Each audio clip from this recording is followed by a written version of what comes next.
La parole est à Monsieur Adrien Clouet pour le groupe LFI pour 7 minutes.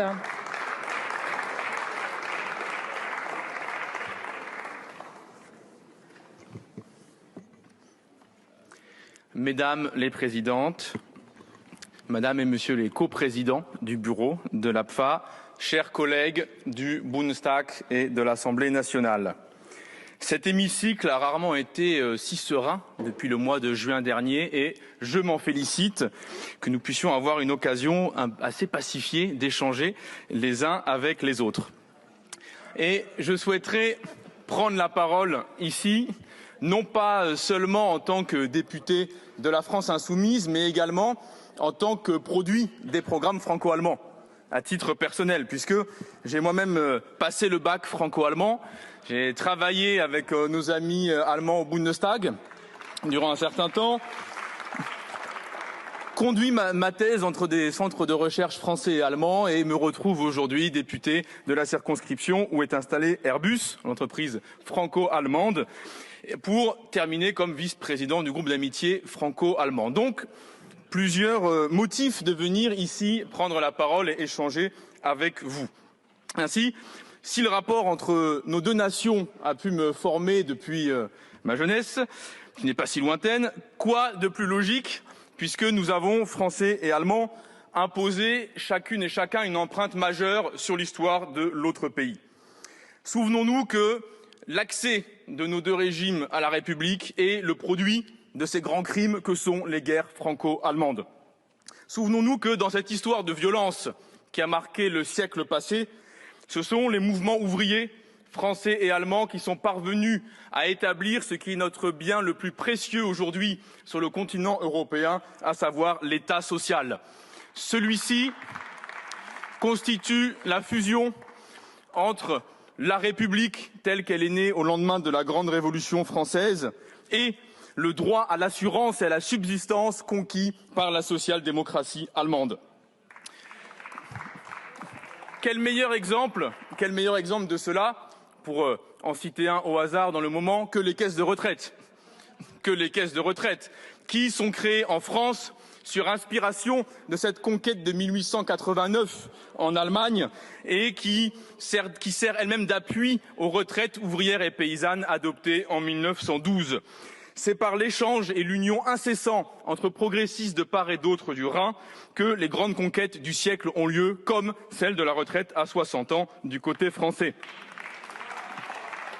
Alors, ces coopérations pratiques entre militantes, associations, réseaux intellectuels, mouvements ouvriers ont débouché sur des traités comme celui de l'Élysée dont nous discutons aujourd'hui. Ce traité visait à circonscrire la concurrence entre nos deux nations, favoriser des coopérations culturelles, diplomatiques, éducatives et s'émanciper de Washington.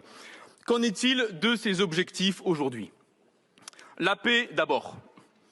La situation à l'est du continent nous rappelle que la paix n'est jamais un état de nature, mais qu'elle est toujours une construction patiente et déterminée de personnes qui se battent pour la construire et pour la maintenir.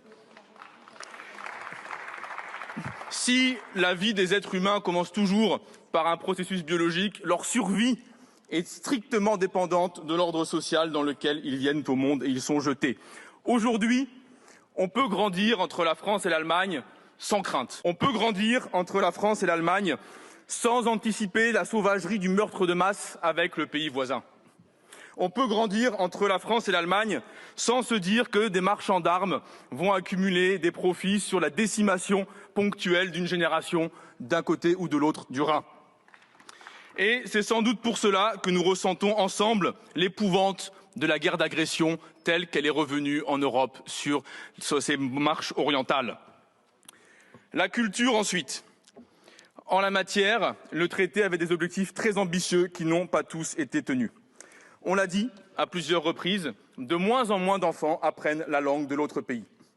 En France, on est passé de près d'un quart d'une génération scolaire maîtrisant l'allemand ou apprenant l'allemand en 1995 à 15% aujourd'hui, un chiffre identique à l'Allemagne où cette proportion connaît le même type de recul. Plus de 1000 postes d'enseignants d'allemand n'ont pas été pourvus en France dans la dernière décennie, conduisant à une division par 2 de l'effectif total dans les établissements publics. En Allemagne, les élèves abandonnent également la langue française, notamment lorsqu'ils passent au niveau supérieur pour maximiser leurs notes à l'abitur. Bref, nous avons là-dessus un terrain de travail, un terrain de coopération pour être à la hauteur des objectifs qui avaient été fixés par ce traité qui nous engage aujourd'hui. Enfin, la diplomatie. Il n'y a pas injure ni offense à se dire les choses. Il y a aujourd'hui un certain éloignement entre les perspectives géopolitiques et les orientations diplomatiques de nos gouvernements. Ce n'est pas tant le préambule ajouté par le Bundestag en 1963 qui aurait creusé ce fossé, mais c'est bien l'offensive de la diplomatie états-unienne qui est parvenue sur beaucoup de dossiers à enfoncer un coin entre nos deux nations. Enfoncer un coin dans nos coopérations, enfoncer un coin dans les programmes industriels, enfoncer un coin dans la manière dont nous pouvions ensemble construire un avenir économique. Et cette offensive nord-américaine se substitue parfois à toute idée de solidarité européenne. Nous sommes ici pour lutter contre cela et rétablir le principe même du traité, à savoir l'indépendance diplomatique conjointe et coordonnée entre nos deux nations. Je parle bien ici d'idées de coopération, car nos coopérations binationales n'ont pas toujours été les plus heureuses pour les pays du sud de l'Europe, notamment durant la crise des dettes privées européennes. Ainsi, nous n'avons pas de raison de nous réjouir lorsque les résultats sont en demi-teinte, car d'immenses défis mobilisent nos peuples aujourd'hui. D'abord, 17% des Français et des Allemands vivent sous le seuil de pauvreté.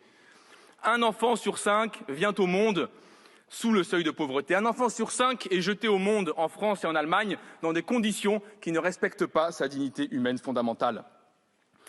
Cette crise sociale s'exprime même dans l'espérance de vie, qui stagne, voire recule pour les plus pauvres en France et en Allemagne. On a quitté le siècle où chaque génération endurait ses souffrances, convaincue que celles et ceux d'après vivraient mieux, pour un siècle où chacune et chacun s'efforce de faire les efforts maximums pour assurer qu'au moins ses enfants puissent vivre aussi bien qu'elles et qu'eux.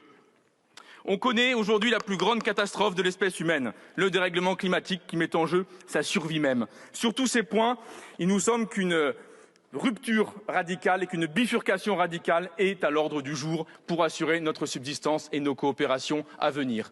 Le projet de déclaration aujourd'hui n'est pas à la hauteur de ce que nous attendons. Et comme le disait Alfred Döblin, où trouver de l'aide lorsque les livres sont muets et les grands esprits ne prennent plus la parole? Pour nous, ça a toujours été dans nos peuples, le peuple français, le peuple allemand, avec, sans ou parfois contre leurs dirigeants.